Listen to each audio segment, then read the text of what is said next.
This episode may contain content of a graphic nature, including descriptions of physical and sexual violence against adults, children, and animals.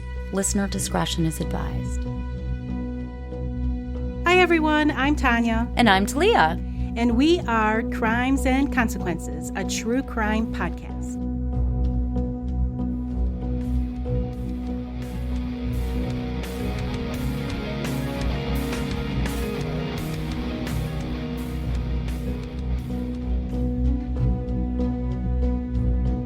Hi, Talia. Hey, Tanya.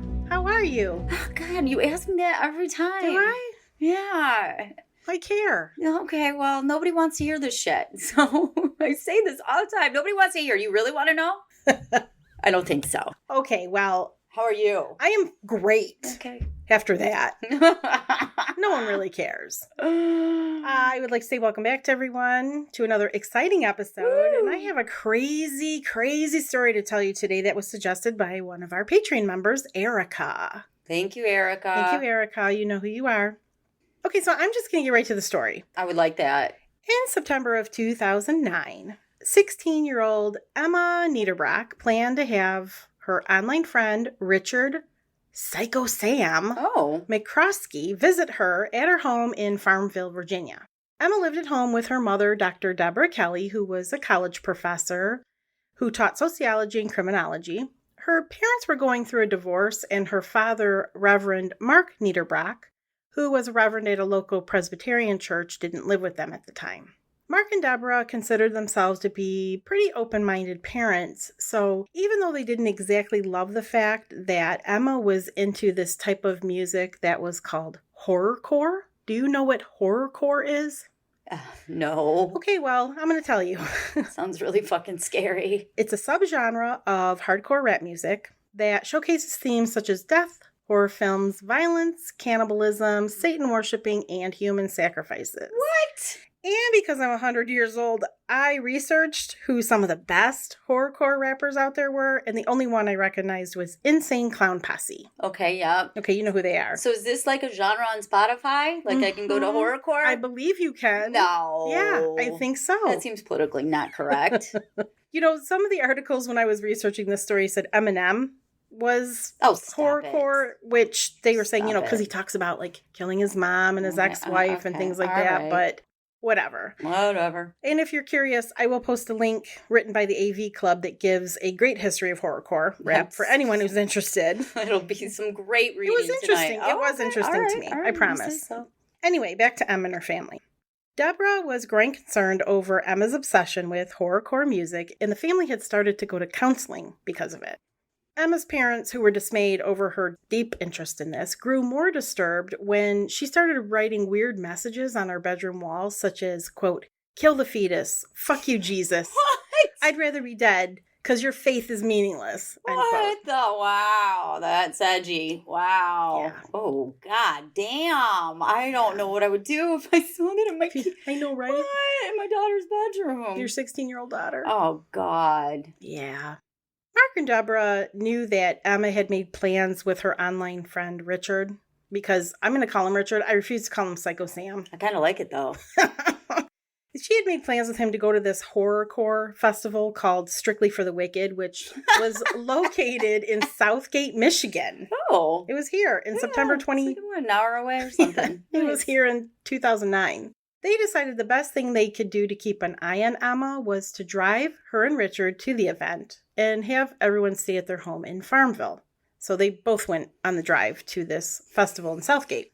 The plan was set that Richard would fly from his home in California to Virginia and then travel with the Neiderbrocks to Michigan for the event. Coming with Emma and Richard was another online friend Emma had made from West Virginia, 18-year-old Melanie Wells. Melanie's online name was Mrs. Free Abortions. Emma's online name was Ragdoll. And she and Emma had been introduced to one another by a horrorcore artist they both liked named Razakel. Razakel, who was a woman, had developed a relationship with both Emma and Melanie separately. And when she figured out they both lived kind of near one another, she introduced them. Soon Melanie and Emma developed a friendship online and found out they both enjoyed photography, doing hair and makeup, And so they chatted online through MySpace. Remember MySpace? Oh, yeah, that's old school. Yeah. They also had another thing in common. Both of their dads were Presbyterian ministers. Melanie listed online her interests were cigarettes, alcohol, lust, restorative arts, which Lust? Lust. That's an interest? Yeah, I guess. Restorative arts, which I'm not sure exactly what that means. Blood and gore and open graves. So she's a spooky girl. Open graves. Does she really like that, or is it all just shit? I don't know. That's what I wonder. If she saw a fucking open grave, would she be like, oh, that is so cool. Or would she be a little worried? I'd be a little weirded out. At least I would. I don't know. When Richard was picked up from the airport, he was immediately smitten with Emma. This was the first time they were meeting in person, and they were really excited to finally meet face to face. Richard had been referring to Emma as his online girlfriend to people back home, but Emma didn't exactly have the same mutual feelings, despite the pair sending each other flirty messages online, like constantly.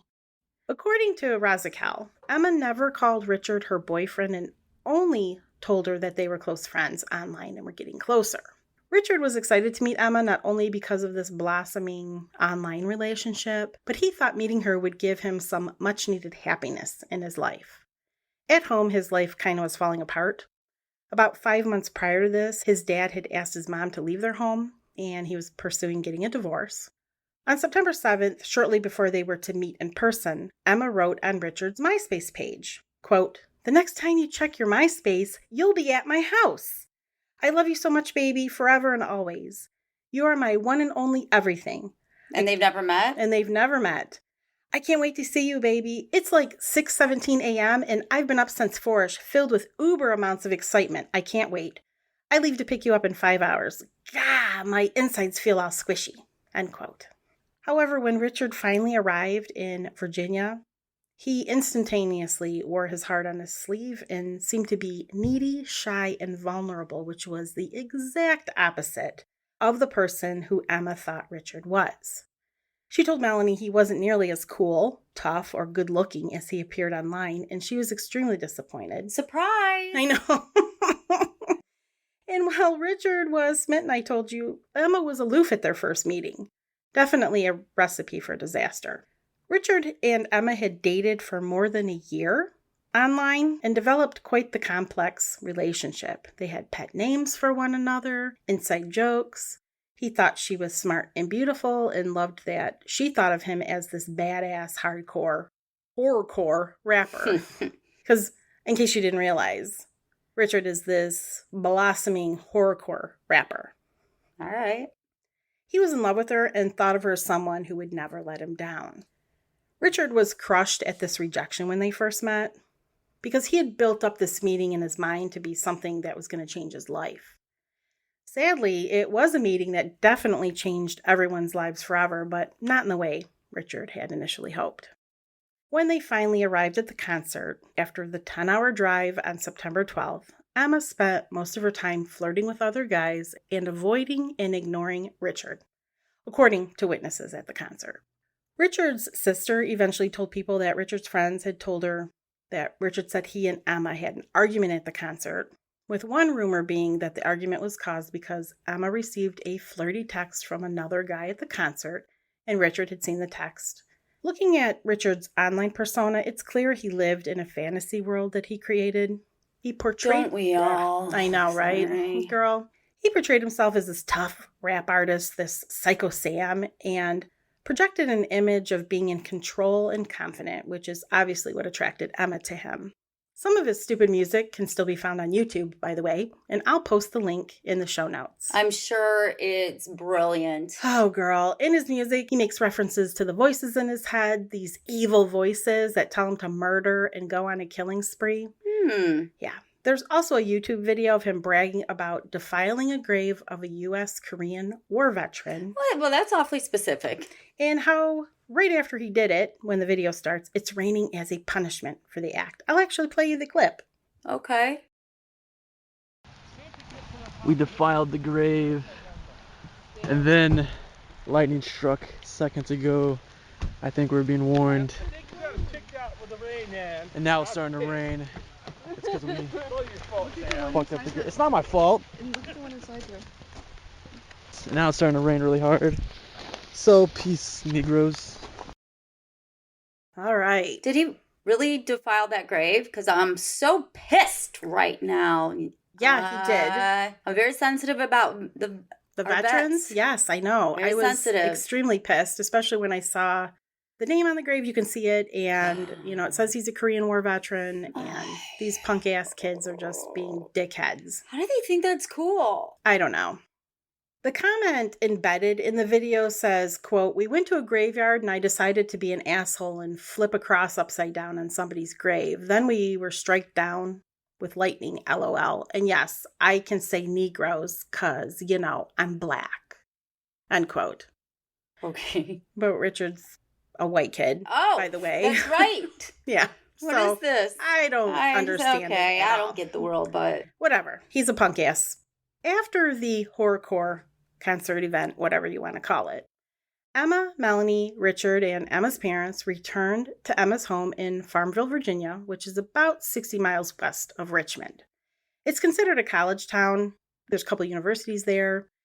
Once they arrived back home, Richard, who was not supposed to return home to California for several days, began to plot his revenge on Emma. Before he left home, Richard had bragged to his friends about Emma, and he wasn't looking forward to going home now, so he was just stewing in his vengeful thoughts upon their return to Farmville. He was hurt over the rejection and the supposed betrayal he suffered at the hands of Emma, and it was just more than he could bear. However, when everyone returned to Farmville, the day after the concert, everything seemed to be okay. Both Emma and Melanie logged onto their MySpace accounts, and at 2:43 a.m. on September 14th, Melanie posted about how she would be home on September 16th and how she missed everyone at home. When September 16th came and went, and Melanie didn't return home as expected, Melanie's mother, Catherine, contacted the Farmville police to do a welfare check, saying she had not heard from Melanie since September 14th, and she didn't come back on the 16th that she had promised. Catherine told police that she had also contacted Emma's father, Mark, and he was going to go by the house to check on the girls. Officers visited the Neiderbrock home, and Richard met them at the door and told the officers that the three had gone to the movies, so the cops left. I'm going to play you a clip of Melanie's mother's phone call with police after this first visit. Well, yeah, this is Farmville Police Department. Okay, did you just speak with somebody at the residence? Yes, I just spoke with, the daughter's boyfriend. Okay, well, I don't know. My sergeant went over there, and he just said that it was a young kid, a boy, and that Melanie and the girl she's staying with are at the movies now. Yesterday they went to Richmond. Vehicle had broken down, and the cell phone's dead, and that kind of thing. So is that what he talked to you about? What he told me, yeah, and like I said, but I don't know where the mother is. I don't know where, she's usually the one that, I guess, drives them around, and she's just disappeared. I haven't spoken to her at all. The father I talked to earlier on today, right? He said that he was on his way, as a matter of fact, he was on the road when I was talking to him. He was going through Farmville, he was supposed to stop at the house. I haven't heard from him since. Okay. Like I said, I'm at this point, I don't know. I don't know what to think at all. Okay. And him being at the movies, I just tried to call. He said that Emma tried to call, or just called him from the movies. And I tried to call the phone that he said she called from. There's no answer. It goes right into it. Okay. So, Melanie's mom, Catherine, is trying to explain that she can't get a hold of Melanie. Richard said they went to the movies. She sent Mark over there. Melanie's father even visited the home, but got no answer when he knocked. He actually sat there for about 8 hours in the driveway and nothing was going on. Wait, he sat there for 8 hours? The dad did. Melanie's dad did. Wow. That's a really, really long time. Yeah, and they haven't heard from Melanie, so her parents are now frantic. And as a last resort, they call Rezacal to see if she's heard from Melanie, but she told Melanie's mom, well, the last time I saw Melanie was at the concert. It seemed everywhere that Melanie's parents looked, it was a dead end. They did manage to get a hold of Richard on the phone twice. However, they got an uneasy feeling from him because he gave them differing answers as to where the girls were when they asked why they couldn't come to the phone. Eventually, Melanie's mother called the police again on September 17th when she still hadn't heard from her daughter. I'm going to play that. This is what doesn't make sense. I mean, my daughter would call. Right. So I just don't know what to think.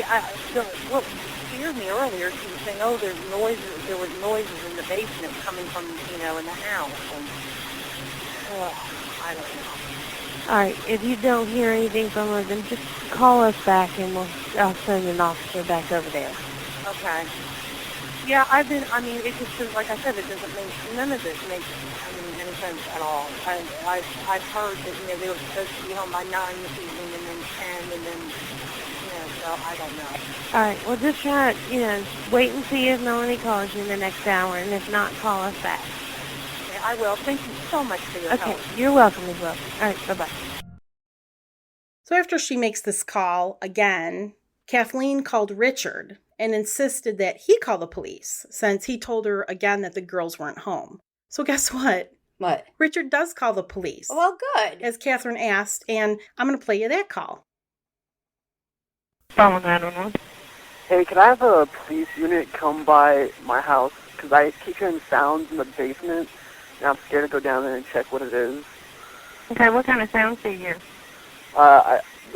Just noises, like something moving around down there. I think it's the dogs, but I'm not sure. Mm-hmm. Okay. We have 2 dogs, but one of them is upstairs. I just put him up there, and the other one might be down there, but I'm not sure if it's the dog or not. Okay, and it's in the basement. What's your name? Sam. Sam? But this isn't my house. I'm staying at my girlfriend's house. Okay. All right, we'll get somebody to come up there, okay? Thank you very much. Mm-hmm. Bye. It's kind of weird. All right. So after this call, the police do show up. They go out back to the house and they search the basement this time and they found nothing and left. While the police were there, they didn't ask to see Melanie, Emma, or her parents, but they did talk to Richard. So Kathleen calls the cops again. Yes, I don't know who I need to talk to or my daughter is with a family in Farmville, Virginia, and she's been basically missing for the past 2.5 days. I can't get a hold of her. Her cell phone's turned off. What's worse is the girl that she was staying with, nobody knows where she is. Her cell phone is turned off. This daughter's boyfriend is staying there, and I've talked to him several times today, and I've gotten different stories. But my husband went down. He was supposed to pick up my daughter yesterday. And he went down there. He arrived at about 11 o'clock in the morning. He sat there for 8 hours outside the house. Nobody showed up. Nobody answered the door. And, we're about 4 hours away here, and I don't know what else to do. Okay, is your husband still here in Farmville? No, he's home. He came home. Oh, okay. He was going to head back down there tomorrow to pick her up, but everybody seems scared off the face of the earth, and I just don't know what to think. I checked the cell phone records with my cell phone company. The last time she used her cell phone, 1:28 in the morning on September 15th. And actually, she wasn't using. Somebody had called in and left her a voicemail. Eventually, due to Kathleen's urgings, the police went back out to the home on September 18th. And this time they were overwhelmed by the smell of decay that was emanating from the house. How many days had it been? It had been 4 days. Oh, okay. Probably more 2.5 days. Okay. But it had been 4 days, I think, since they went to the concert. They finally decided they had these urgent circumstances, and they entered the home without a warrant. Exigent. I could never pronounce it in law school. Still can't today. This is when they stumbled upon what was described by one of the police officers as a slaughterhouse. And before I tell you more, we're going to take a break. So you want to hear what the police discovered? Yeah, but there's something I've been wanting to say throughout this whole episode. All right. Farmville does sound like a Stephen King book. Oh my God, it does. You're right. Right? Yeah, it'd be like a sleepy little town. Farmville, Virginia. Someone's car breaks down in Farmville and they're never seen again. I know, That's what I'm imagining. Ugh. I'm sure it's a lovely place. Oh, I'm sure it is. Beautiful. Beautiful. Police discovered that on September 15th, 3 days prior, Richard had murdered Emma, her friend Melanie, and her mother Deborah with a maul hammer in their sleep. They had no defensive wounds. Richard then remained in the house with the bodies of the 3 people he killed for 2 days before Mark stopped by the house on his way to a meeting in Richmond. And that's when he was contacted by Kathleen, where she had asked him, can you check on the girls? Richard met Mark at the door of the home, and he attacked him from behind with the maul hammer that he had used to kill Emma, Deborah, and Melanie. Mark didn't try to defend himself from the blows, and it was probably because he was ambushed when he came through the door. He's certainly not just taking it because he's got the will to live. Exactly. The attack on Mark was so vicious, the hardwood floor was damaged, and Mark's blood soaked through it. Mark and Melanie's bodies had been moved to Emma's room downstairs in what police believe was Richard's attempt to clean up. It's amazing to me that police didn't notice anything amiss when they came to check out the basement. I know, I was thinking that myself. I know, especially when the neighbors later complained that they could smell something rotting from outside of the home. This is literally just like a horror movie, for real. Mm-hmm. I mean, why didn't the police smell anything? It's just craziness. Like, I'm trying to think, maybe the basement had its own entrance and they only went in the basement? But the police aren't going to show up at some back door entrance. They're going to show up at the front door. I don't get it. I have no answers. I don't get it. By the time the police found the bodies, Richard was long gone. He had stolen Mark's car. Well, I mean, that's weird because he'd been hanging out for days. Thank you. Exactly. He had been hanging out for days, but I guess he was like, I got to get the hell out of here. He stole Mark's car, and he tried to make his way to the Richmond airport about 4 a.m. that day before the police showed up, September 18th. You know what I wonder? How come when the police came, they didn't notice Mark's car? That's a good point. Like, Mark's car is there. Yeah. Because he went to check, right? Yeah. So, they didn't tell, you know what I mean? They were not paying attention. That's my only... They're probably thinking, it's fine. Nothing's going on. Mark's just taking a walk. Mm-hmm. I know, and Kathleen, if you remember Catherine from the phone call, she's like, I can't get a hold of the mom. I sent the dad over there. Like, you're right. Why did the police not look harder? I don't know. I don't have an answer. The day prior, on September 17th, Richard made a call home and talked to his sister. And he called to check on his family to see if everyone is okay. Like, I don't know if he was putting out the feelers or whatever, but right before he hung up, he said, I love you guys, which sent alarm bells off in his sister's head because they just didn't say those things to one another. However, she said she knew Richard was a kind-hearted person and literally wouldn't kill a spider if she asked him to, so she just shrugged the comment off. Soon after stealing Mark's car, Richard wrecked the vehicle. So now police were called and arrived to make a report. They gave Richard a ticket for driving without a license. And they even hooked him up with a tow truck. They didn't know at this point. Yeah. So they help him get this tow truck. And again, he's on his way to the airport since the police weren't aware he's a murderer. I'm not sure exactly how the police didn't notice what the tow truck driver said he noticed about him. The driver's name was Curtis, and he described that Richard reeked with an odor that caused him to drive with the windows rolled down to help him not gag from the smell. He said Richard... I don't even want to know. He said Richard smelled like the devil. Did he not change his clothes? No, he didn't. Was he, laying with them? What is this? Why... I know, it's fucking weird. Rolling down the windows didn't help with the smell much for poor Curtis because he said he gagged at least twice. He dropped Richard off at a convenience store around 6 a.m.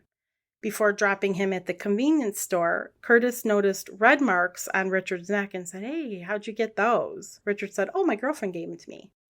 "And the car that I wrecked? Oh, that was her dad's. Ha ha ha." I know. After being dropped off, he's at this convenience store. That's when Richard calls for a taxi. It was said that Richard hadn't showered or changed his clothes since the murders, and witnesses said his clothes were quote-unquote caked with gore.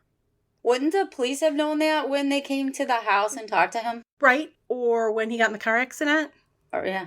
And if he's smelling to high heaven, so I don't know if this is true. Yeah, maybe, who knows? I don't know. Maybe it was somebody trying to knows? get their name into the newspaper. I have no idea, but... He probably stunk all the time anyway. He seems like a stinky guy. After the taxi picked up Richard, and they headed to Richmond International Airport, the taxi was pulled over by police for speeding. Richard was cool as can be during the traffic stop and got out of the taxi at one point to smoke a cigarette while the police and the taxi driver hashed this ticket out. So again, I mean, how many fucking times... This is like a joke. This is stupid. How many times is he going to encounter the police? It's crazy, right? Yes. In the meantime, Razakel's boyfriend, his name was Andre Scrim, who was also a horrorcore rapper. He went by the stage name Sicktanic the Soulless. Sicktanic Sicktanic the Soulless. That's clever. Right? He made a call to the cops. And during this call, he told police that one of Richard's friends had talked to Richard recently and that Richard was acting really upset. He told his friend that he had recently killed someone or maybe even more than one person. Police then finally believed that he was the person responsible for killing Emma, her parents, and Melanie, and they circulated a picture they got of him off his MySpace account. So this is finally when they put two and two together. It took this guy calling. That's crazy. I know. When Richard arrived at the Richmond airport, he hid in the baggage claim area until it was time to board his flight. How do you get in the baggage claim area? I don't know. You crawl up through that thing? Or I know, right? I don't know. His flight actually wasn't until the following evening, so he had a long wait. Long enough for police to find him asleep in the baggage claim area when they finally arrested him. Like, is he just hanging out where the baggage comes? Or like, is he hanging out with the luggage? That's what I'm trying to figure out. I'm not sure, but when they arrested him, he was like in the area, like on chairs, because there's a video of it on YouTube. Oh. They go up to him and just basically like, okay, I'm going to mosey on up to him, like all easy going. They weren't like, freeze, motherfucker. They weren't like that. They just go up to him and they grab like his backpack. They don't even put handcuffs or anything on them because he walks away with the two cops that went and got him. And I'm like, what the hell? It was bizarre. I'm just going to tell you it was weird. Considering how violent the crime Thank you. were. I mean, I know. It was, I don't know. Anyway, I shouldn't judge, but you weren't there. You don't know. I don't know. But it seemed very easygoing. Again, I will post a link if anybody wants to watch it. Richard was arrested, like I said, and charged with 2 counts of first-degree murder and 2 counts of capital murder. During his interrogation, after his Miranda rights were read, Richard asked for an attorney, and that was the end of that. Richard ended up pleading guilty on all 4 charges and took a plea deal that ended up saving his life. He could have been sentenced to death, but the plea he accepted gave him life in prison. Specifically, he was sentenced to 4 consecutive life sentences for the killings. And how old was he? 20. Okay. He also gave up his right to file future appeals in the plea deal. A true motive for the killings was never explained by Richard. And he's just pissed. Yeah, and when a reporter asked him why he did it, he responded, quote, "Jesus told me to do it." Oh, fuck off, Richard.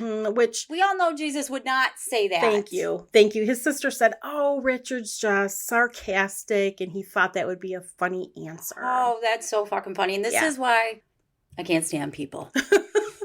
You know, especially stupid fucking punk-ass kids. They bother me.